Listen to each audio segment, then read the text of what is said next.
On this episode of Rock Down South, we sit down with Needtobreathe. This is an incredible episode, so you definitely don't want to miss this one. We hope you all enjoy. Let's go. Hi, this is Josh from Needtobreathe, and you are listening to Rock Down South.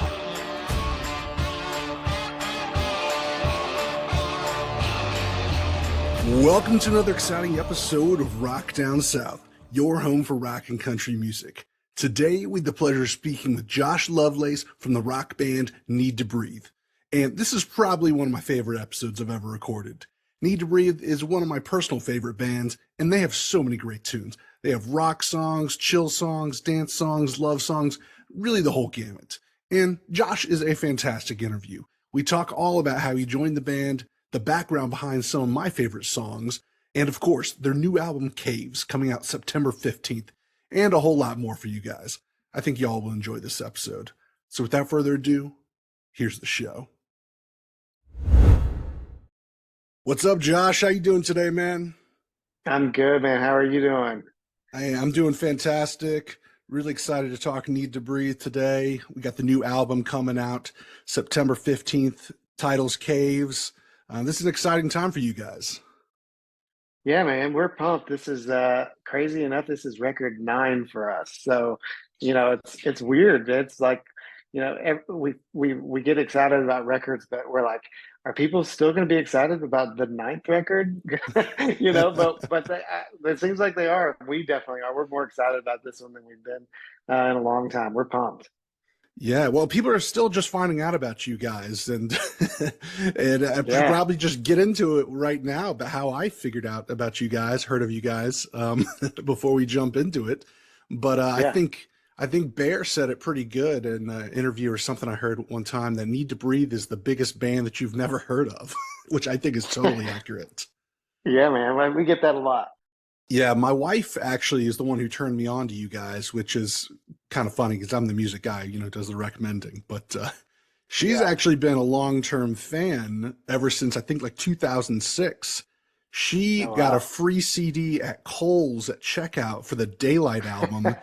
And, when you get CDs, they just stick around. And so she'd been listening to Need to Breathe for years, That's amazing. which is funny because she was, of course, into the pop and the country more, but she's been a long-term fan.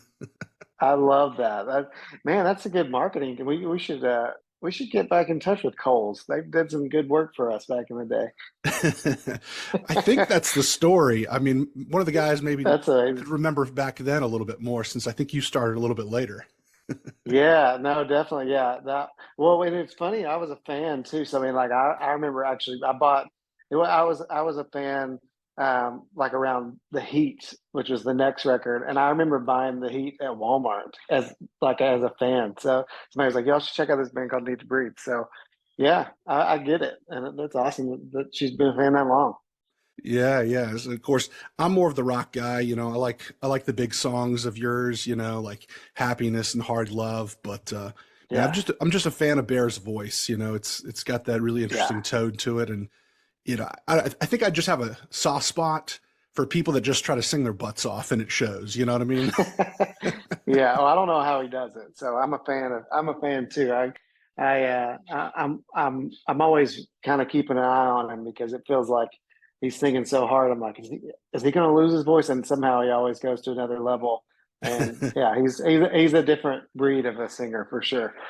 Yeah, yeah. I mean, that's the stuff that impresses me. I love good vocals, and you guys have Yeah, you guys have many great songs that I listen to. Not just the hard ones. I'm a sucker for those, but I think probably out of most of the bands that I listen to, I think you guys probably have more kind of songs on the softer side that I enjoy listening to more often. You know what I mean? Those heartfelt ones nice. and the love songs, Yeah, and yeah, I that's do like awesome. turning on the Fish and hearing a couple of the songs in rotation as well. So Yeah, I think that's yeah. fantastic. Yeah, it's cool. Like for us, I mean, we kid around and say, that we're the biggest band you ever heard of. A lot of you never heard of. A lot of that kind of comes down to we're kind of all over the map as far as like our sound and like genre wise. We fit into a lot of different boxes and also don't fit into a lot of boxes. We kind of like have our own thing. And I think that actually helps us. And kind of what you're saying, it's like, we have songs that kind of go in all different places and kind of meet people where they're at, and kind of create our own little playlist for ourselves, which is kind of nice for a music lover. I think that helps us. Oh yeah.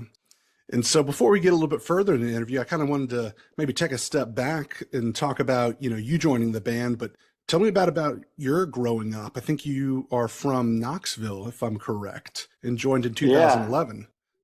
yeah, I am. I'm from Knoxville. Grew up in Knoxville, and actually still live in Knoxville. And grew up playing music and wanting to be in bands, and played in a bunch of other, bands out of high school, and kind of traveled around and toured. And had been a fan of Need to Breathe for a while when they came out, and kind of had some mutual friends, and had they kind of found out who I was through some friends, and that I played, and we became friends from that. And yeah, and then I got the call about, it was late 2010. I came and I played on the Reckoning album. Was my first kind of thing that I did, and then we went on tour with Taylor Swift after that, and was out for about like, I think it was 95 shows. We were direct support for her. So that was my first tour with the band, which was kind of a whirlwind way to jump in. So How old yeah, were I've been you with them then for a long time. I when you went on was, tour with oh Taylor man, Swift? I would have been like 26, 27, something like that. Yeah, crazy. Starting at the top there. Kind of, yeah, kind of hard to beat. I mean, like, and we were all, I mean, like, this is 12 years ago now. So like, we were all just like wide-eyed, like what is happening kind of thing. It was a big deal for the band. You got to play in front of a lot of crowds, big crowds, and we always kid around about it, because at the time, this was kind of like the Princess Speak Now tour. Like, she was just like, it wasn't like the edgy Taylor Swift. That's, there's some stuff now that's like a little bit more edgy. This was like prime time Taylor Swift, like tiaras and whatever. Like, so like we were playing for these big crowds of thousands and thousands, but like there were like 13-year-old kids kind of just looking at us like, who are you guys? Like, what are y'all doing? But what's funny is now 12 years later, they're 25 coming to our shows. So it's kind of funny how that works out. But it was a wild 6 7 months there for sure. That's awesome. And so I think the rest of the band now lives in Nashville, if I'm correct. Yeah, yeah. Well, yeah. So actually, we're kind of all over. So Bear's in Nashville. That's in Chattanooga, and then Tyler's in Minneapolis, and Randall's actually in Asheville. So we're a little bit spread out, but we're based in Nashville. So we're there all the time. Okay. How's moving to Nashville, change things for the band? It seems like you guys are cranking out more tunes than ever now. Yeah, I think it's actually been really good for the band to be based out of Nashville for a lot of reasons. I think for Bear, he loves to work, and he loves to be creative and be around people that are creative, and so I think him being in Nashville and being able to be around songwriters and musicians that are, just always doing something, and he's just that, he loves it. And I think the band was based out of Charleston, and there was a music scene there, but not as much of a songwriting. It's just different. So I think for him it helps, and then for the band, I think it's been really good for us to be based out of Nashville, because we're able to make connections, but also just like travel's way easier in and out of there, and for me personally, Tennessee's always been home, so it's awesome to get to be close to home a little bit more, which has been great. So let's talk about the new album that's coming out, Caves, out September 15th. Now, I saw the first part of the documentary, A World Without a Mirror, Part 1, with you guys going to Utah to make the album. That looked like a really beautiful place. Tell us about, making the album. I think you did it in a couple of places, but tell us about that and the direction you guys were looking to go with it. Yeah, so we started. I mean, we're always working. We're always working on new music. We kind of like push ourselves to be creative as much as we can and as often as we can, and then kind of figure out what we're making as we're making it, kind of thing. We don't necessarily plan it out a lot of times, but this time we went up to Utah to just kind of demo out some songs. We didn't actually know what we were doing, if we were making an album, we were making an EP, we were just kind of getting in there to scratch the itch of creativity, whatever. But ended up, having doing 3 or 4 songs that we were supposed to just do pre-production and demos, and ended up being like, man, these sound kind of awesome as they are, and the band's kind of firing on all cylinders, and so it kind of like jump started the record a little bit. We actually did one of the songs we did up there was a song called Talk of the Town, which we released as a single last summer. So we had been sitting on some of this stuff for a little while, but that definitely was like the beginning, of the record. And then we did some writing while we were on tour last year and finished some other stuff. And then we went to Minneapolis at Pachyderm Studio where Nirvana did In Utero, and a bunch of other bands have done classic records there, and spent about 2 weeks finishing the record. So yeah, it was a really a long process, because even though we broke it up into 2 sections, we were working on the road for months and months at a time. So the whole record took about 1.5 years to make, which Wow. for us is probably about normal. But definitely felt like we were sitting on some stuff for a little while, and so we're excited for people to finally hear this record. And if you could describe sonically, maybe the direction, is this getting into some different territory than before? I actually think it is in some ways, but I also think it reminds me, if I were looking at this as a Needtobreathe fan, it reminds me of like The Reckoning, or even like The Outsiders, of this, of a big sound. I remember when the band was making the Reckoning, it was like, how much can we put on this record to make it sound bigger? We need to be bigger and bigger and bigger. It was always like, how can we make this thing feel like it's larger than life? And I think we kind of went there with this record too, where it's just, we would record a drum part, and then we're like, man, I love this drum part, but what if we did it with a different set of drums? Okay, let's do it with a different drummer altogether, just to get a new feel. Well, you know what? Actually, let's just put both drummers on the same thing and just track them both. Like, it was always just like experimental in that way. But at the same time, what's great about it, and I think, is we kept saying to each other, let's make a record where we're going straight through through the doorway, without hitting the sides with our shoulders on the way. Like, let's have an idea and go for it. Like, go straight through and not get caught up in the nuances of like, should we do it this way, or have we done this before, or people are going to like this, or let's just go for it. And I think that gave us the freedom to make something that feels familiar, but it also feels fresh and new for our band. Yeah, speaking of big songs, The Cave, which you guys, I believe, open up the album, I was a bit surprised Yeah. by that one. I like that one. That thing comes out really, really hard. I like that. Thanks. Yeah, what's funny is, like, Bear and I wrote that in a hotel room with another writer, and all we had was like an acoustic guitar and a MIDI keyboard, and we were like, how can we make this big rock song? How can we make this thing like the biggest, like, just like edgy? And we were like really having to force our creativity and our dreamlike like state, to be like, this is what it's gonna sound like. The drums are gonna be huge, and the electric guitar, like, the whole thing felt kind of silly, and we're screaming in a hotel room, and it ended up being like such a rock and roll thing. But it's funny to think back on that now, of where it started and now where it ended up. It's really fun. It's fun to play live too. People have been really reacting to it, so we're pumped about it. That's funny. Yeah, I don't think you guys have had a song that big, that rocking in the past couple albums. So, It's been a minute. Yeah. I mean, I really think like Oohs and Ahs on The Reckoning, it reminds me of that, which is it's an angsty, it's an aggressive thing, which I've always loved hearing Bear sing that kind of thing. And I think the band does really well playing that kind of stuff. So that's fun to bring that back. more rocking. I love it. I love it. I watched the music video. That's how I heard that song first. Oh, Full nice. Nice. loud music video, great video. Yeah. So I got the full experience. So I Awesome. think That's I good. think I think that one's probably going to resonate live real well. But I mean, you guys are Yeah. already playing it live, it sounds like.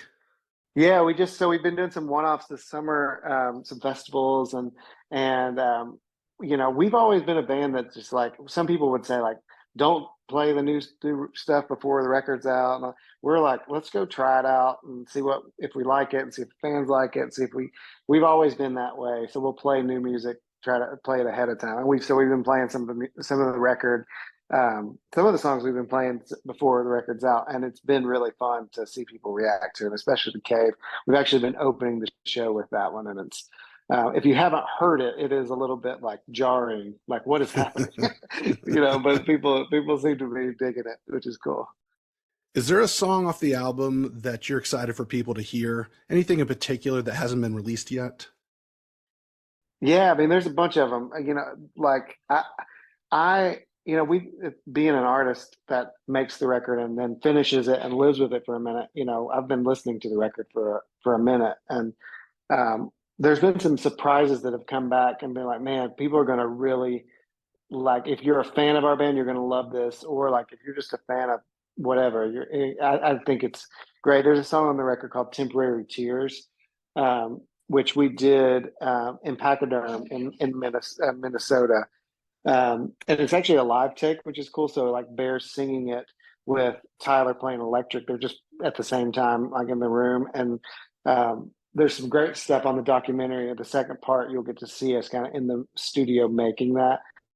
And it's just really emotional. And we actually had our friend Foy Vance, um, who we've toured with before. He's one of the best voices and best songwriters that we've ever been around.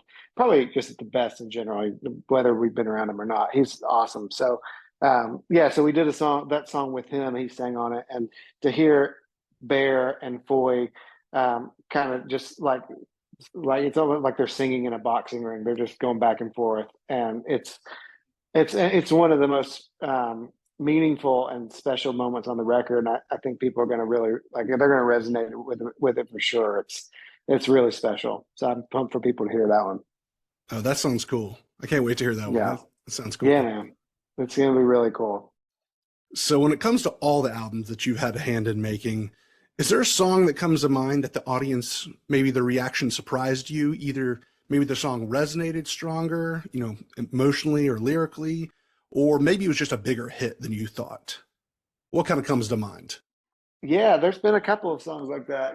I think for us, we are always surprised when songs that don't get a lot of attention or like that they're not singles or they don't have a music video or something like that end up being a thing with our fans and like kind of staples to them or like live staples or whatever. And there's been a couple of those. One of them is a song called Banks of Your River, which was on Out of Body. We never really released it as a single. It was never like intended on being like this big song, but it's actually like one of our most streamed songs. People have just really connected with the lyric and the song. And another one is Let's Stay Home Tonight, which is on Hard Love. Never a single, never had a music video, never had a lot of attention on it, but it's one of our higher streaming songs and fans just really reacted to it. I think it's just like, we've talked about it a lot after, a 20-year career, 9 records in, like the fans really respond to songs that like allow them to live their life to it, whether that's like a love song for for their spouse or for their kids, or a song for a wedding or a funeral or, graduation or road trips, like whatever it is, like if we can be the soundtrack to the moment that they're living in, like that ends up being, you know, monumental for them and for us to be able to be a part of that. So I think that is part of it. Why some of those songs just like have a life of their own.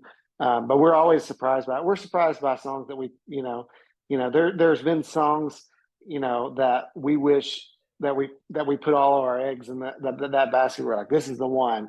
Put our finger on it. We're like, this is the one that's going to be the biggest song, and then it didn't do anything. So we have that thing too. So it's like we believe in it, and then it doesn't work, or vice versa. So you just never know. But you know, we as writers and artists, like we know that the listener and the person that's actually consuming the art and the music, they're actually like the co-writer on the song. They're the ones that take it, the distance after we release it. So yeah, we're always surprised by it. We that's like the best part of our jobs. That's why we love it. It's just to see people take it and make it their own. Yeah, I mean, like I mentioned, I'm a rock guy. I like the rockers, but I would say "Let's Stay Home Tonight" is probably one of my favorite songs of yours. Funny enough, No, that's awesome. it is a That's fantastic awesome. song. Gets you all the feels, you know what I mean? I Yeah, love that one. I think my wife loves that one as well. So yeah, that one's yeah. yeah. It's kind of funny how that one wasn't a It's a single. I know it really was. What was funny is I remember and I can remember this some of these things a lot, but like I remember Bear bringing that song to the band, and he just had like it was such a simple chorus, and I remember him singing it in the van to us. We were driving somewhere. I can't remember where we were going, but he was like, "I don't know what about this song. Let's stay home tonight." He started singing. I was like, "That's like the most simple song. Like I feel like I've heard it before." But I've never heard it before. And I was like, this is brilliant. I love it. And then when it said, don't have to put clothes on, I was like, our fans are they're gonna love this. They're gonna laugh at that. They're gonna think this is awesome. Like, so I do. I love that song too. And I'm glad it has reacted with fans over the years. And it's still, like I said, it's still one of our most streamed songs, even after all these years. It's crazy. And you guys still play it live, I'm pretty sure. Oh yeah, yeah, we do. Yeah, I mean, it feels, and when we play it and Banks and songs like that, they feel like the hit. We feel, it feels like the one that they're waiting on, which is so funny that and that's just where I do feel really fortunate that our band is that way because, we were never a band that like had the big song that they're waiting on by the end of the night, and then all the rest of it is like, they're looking at their watch, waiting for the hit. Like that, we were never that band. We never had the one song that did it. So we've had little songs along the way that kind of brought us to where we're at, but they all mean something to the fans and to us. So it's cool to be in a band where that's our journey and our story. It's pretty cool. And with so many different songs that you guys have, how do you guys manage the direction of the band? I know you guys, of course, play in a lot of different genres and areas. The faith market as well a bit. I'm sure there's, people and, management and other folks trying to push you in different directions. How do you guys, I guess, thread that needle or, do what's true to you guys? It seems like it could be, you're getting a lot of influence maybe. Yeah, we've always, I mean, honestly, we've tried to go with our gut and do the thing that feels most natural and most honest to us. And sometimes that's with some adversity from outside people or, you know, labels or whatever that try to tell us, hey, I think you should be this. I remember the band Bear tells this story about when the band was first starting out, someone from the label said, yeah, I like what you guys do, but I wish you were more international, like sound more international. Like, what does that even mean? Like, what are you trying to say? So like people have always tried to say, like, don't put a banjo on the song. Like that doesn't make for us, like in order for us to be ourselves and do the thing that we feel like we want to do, we have to do the thing that we want to do. So I think that over the years we've just learned to yeah, to follow our instincts and I think that has served the band well over the years, just to be able to do what we love. And now, like 9 records in, for the most part, we get to kind of we don't have as much kickback. Like most people are like, all right, you kind of have done this a couple times. I feel like you're good to go. I remember we actually were making, I think it was our fourth record or fifth record, and the producer came in and was like, guys, I'm really excited to work with you guys. It's really cool that I could be a part of your debut record. And we were like, this is our fifth record. And he's trying to tell us like how to do it. And like, if you'll just trust me, I'll teach you how to do. That guy didn't last very long. I think we fired him pretty quick. But after when you get into nine records, honestly, 5 records, you kind of know what you want to say, and yeah, that's kind of the best. We get to do what we want, and we trust each other in the band, which makes it really easy to make something that we're proud of, and we have with this one for sure. Yeah, I think there's still some room for you guys to get a little bit more into the country market. I think the country market expanded so much that I think they could easily incorporate you guys without any change in your sound. I hope to see you guys maybe Yeah, get a little bit more into on the country radio here in the future. Because I mean, you guys yeah, definitely didn't sell out and turn into a country band overnight when it became popular a few years ago. So I have mad respect yeah, for that. But I do think yeah. that they've expanded the sound enough to where they could include a Need to Breathe in there. Yeah, and I think it's cool. Like, it definitely feels like the country market has expanded to where like you could do. It's all kind of like it's all playlists really. So it's like I like this song and this song kind of goes with it, and I make my own playlist and whatever. So, and being in Nashville, like based in Nashville, we've met so many people in that world that it just feels really natural to us, and it's cool. Like we on the last record we had a song with Carrie Underwood and been friends with her for a while now. And then on this new record, we collaborated with the Old Dominion guys, Carly Pierce, as well. So like we we definitely like know a lot of people in that world, and I think it does make sense. We opened for Faith and Tim last or a couple years ago too. So like that stuff kind of does feel pretty natural. So as I don't think we could ever. Will always probably wear some kind of hat on stage, but I don't think we're at the place where he's ready to wear a cowboy hat. But you never know. You never know. I don't know.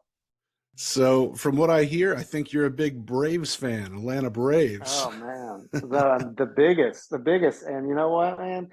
I've been a Braves fan my whole life, and it is so much fun to be a Braves fan right now. You know what I mean? It's the best. I It's live a few actually the miles from the best. stadium. It's great. Oh man. And actually, the first time I saw Need to Breathe live was after a Braves game on SunTrust in SunTrust Park, July Oh 16th, yeah. 2017. Oh man, it was so hot that day. Oh my gosh. It was a I remember scorcher. that. It was so hot. Yeah, and we brought our families to the game too, which was cool. So my name's Joshua Aaron, and I was named after Hank Aaron. My dad was a big Braves fan, and so my son's name is Henry. Oh, wow. So we kind of kept that going. So I mean, like, been Braves fans since I was a little kid. So got to take him to the game and like run around on the field, and like it was just. I got a picture. I don't know if we're supposed to have done this or not, but we were walking through the back of the park, and there's like Hank Aaron's parking spot, and so I got a picture of my son like laying in his parking spot in the the parking garage and all this stuff. So like it was awesome, and yeah, man, I mean all of us are massive Braves fans. So like we're going on tour this fall, and we know that the Braves are going to win the World Series, so we got to figure out how to go to the games while we're on tour. So your listeners are hearing it first, but if we have to cancel some tour dates to go to some World Series, I'm just kidding. We won't do that, but it is tempting because it's going to happen. That's funny. That was a good show. That was a hot, hot day. I'm pretty sure you guys played directly in the sun. I don't think there was any shade for y'all. We did. There wasn't, and I remember it like because we've had some pictures. We had some pictures. I think we all wore jackets, which it's kind of like a thing you do when you're in a rock band. It makes no sense, but like if it's hot outside, let's wear a jean jacket out in the sun. That sounds fun. And we did. So it was brutal. Yeah, it was an early game too. It's not like I think I saw Jaco in No. there, and it was a night game that finished up. No, this was like it was bright out. Either it finished up at 3 or it finished up at 6. It Yeah. didn't really matter. Oh yeah, It was it awful. was it was awful. There was no relief too. We were at second base on the second, the stage out there. And I was like, this is. But it was also we were like, I mean, we were just so excited to be there because it's one thing when we get to do really cool things sometimes, but when you get to do it at the thing that you love, like at a Braves game, it's like, oh, this is the best. So I mean, we having the time of our lives. It's awesome. I also saw the full show August 24th, 2018. I think it's the Forever on Your Side tour in Yeah. Alpharetta. And I think I was in the pit, and that was a packed show. It was awesome, incredible show. Yeah, man. Um, That's fun. Funny story about that show. Yeah, so I know Need to Breathe is not, known for pulling a lot of drinking craziness like maybe that the country shows over the summer might bring Yeah. in. And I heard from somebody that worked at that venue that the Need to Breathe show got beat out in alcohol sales by an unlikely suspect that played the Oh, month really? before. The Kids Bop show, I think, sold more alcohol than you guys. And this Oh is no. unconfirmed, but I think it's those That's parents that needed some drinks to get through Oh, that they show. need it. They need it. They got to get through the Miley Cyrus covers that they wish they would heard. Actually, hear my Miley Cyrus. Oh man, I mean, like, yeah, that's amazing. Actually, that makes me feel like we need to up our game, or we need to be playing some more Kids Bop tunes for our shows. Maybe that's the ticket. I don't know. That's funny. This is unconfirmed. This is, secondhand, third-hand information, so it could be totally wrong. Hey, well, it wouldn't surprise me.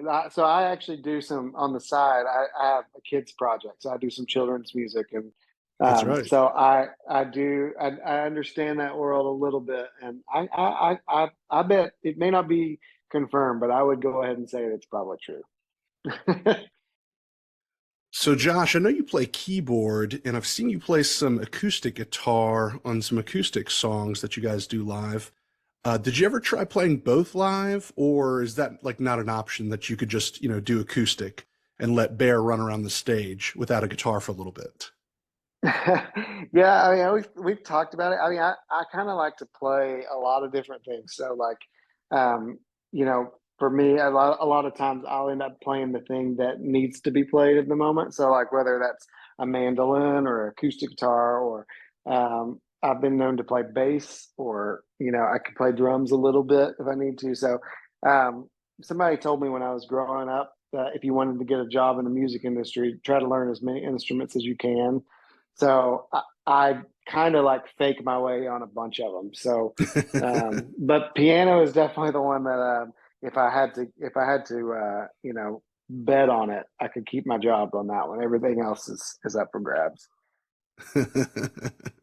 That's funny. That's funny. Yeah, I think it'd be interesting dynamic to see Bear run around without a guitar. Maybe switch it up for a song or two. I don't know. Yeah, I'm always about the front men that I see switching it up, and if they're strapped to an instrument, getting off of it for a little bit. That's just a yeah. personal thing for me. So he's been doing that a little bit lately on this run that we're on now. So I think he's getting more and more comfortable with that. I think for a long time, yeah, he had to have a guitar in his hand, and I get it too. Like it's just it's part of who you are. So I think it's a new thing for him. Yeah, he kind of trying to try that. I think it's cool. I think it's good for him to run around. Tries to go out in the crowd and shake some hands and stuff, which is fun too. So Oh, nice, nice. yeah. So when it comes to live shows, what's the worst show that you've ever played that comes to mind? Maybe it was a bad performance you Oh, had, bad crowd, small crowd, or maybe just a weird venue. oh man, that is a good question. Um, So the one that comes to mind right now is, and it wasn't even that bad, I guess, but it was just really weird.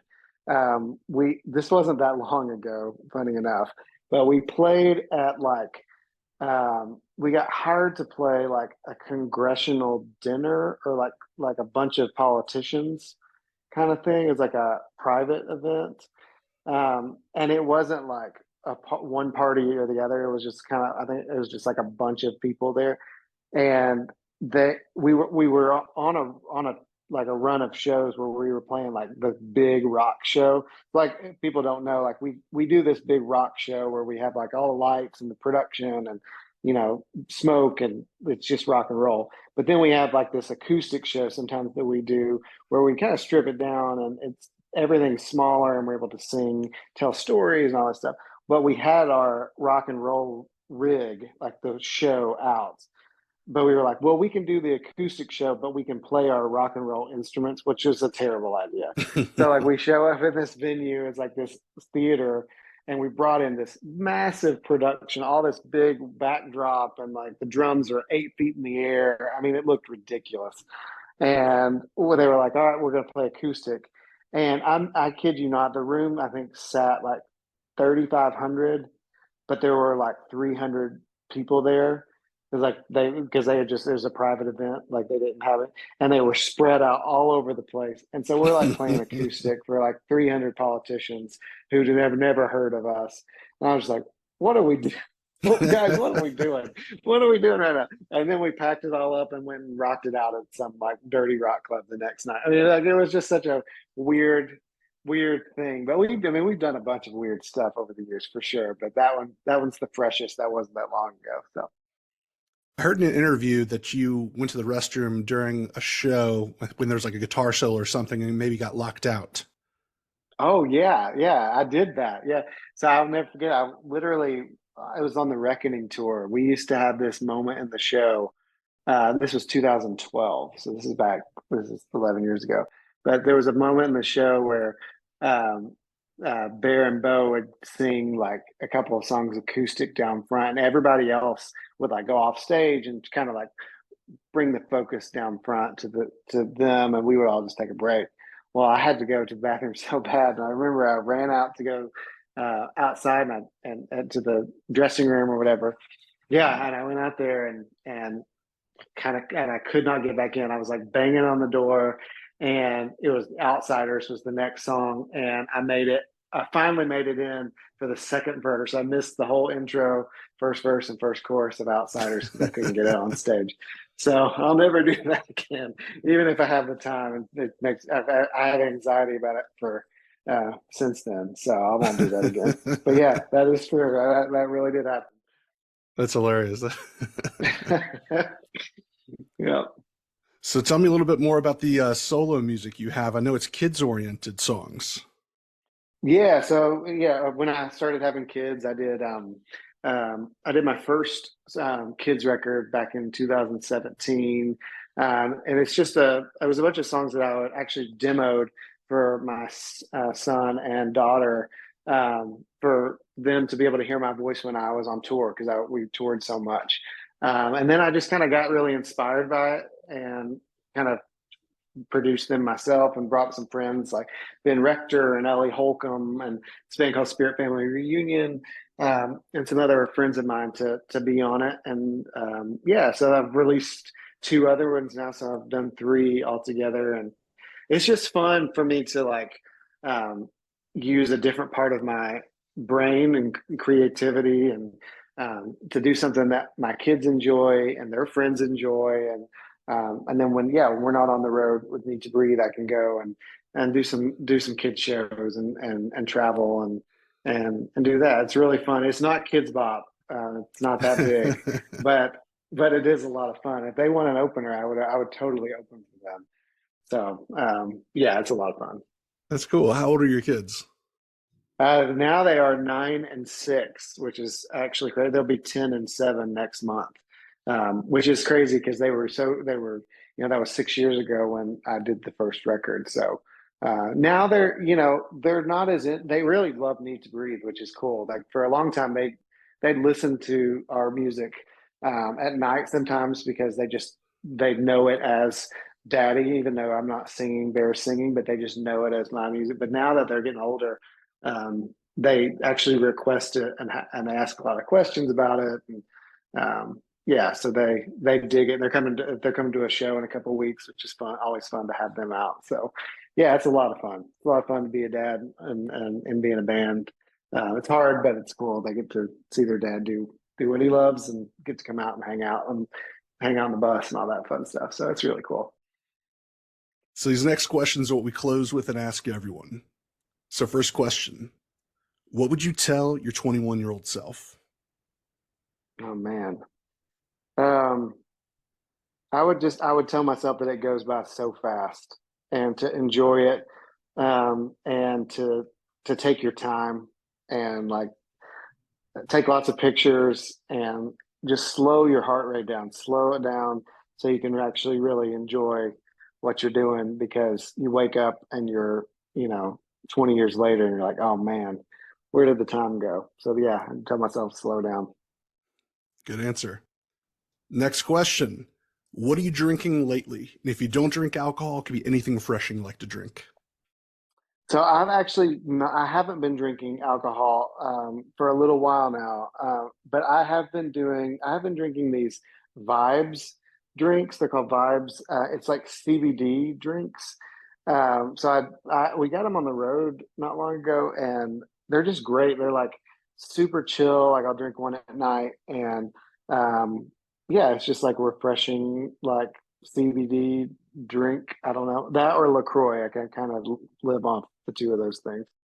Oh yeah, I love LaCroix. I'll have to check out this vibe drink. That sounds interesting. Yeah, they're cool. Yeah, they're great. And so, as you know, this is Rock Down South. So, what is something, or maybe a couple things that come to mind, that you love about the South?